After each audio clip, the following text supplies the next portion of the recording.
ఎప్పుడు ఆయన సిగ్గుపరచడు.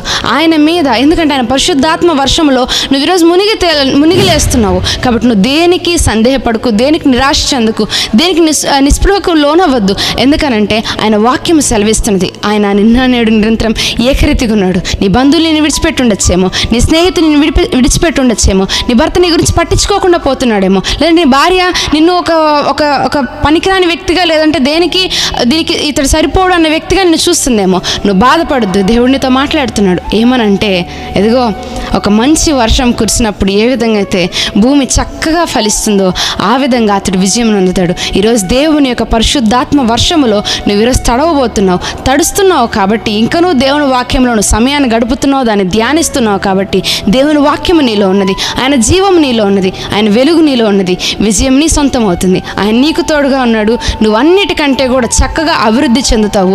నీటి కాలువల యోర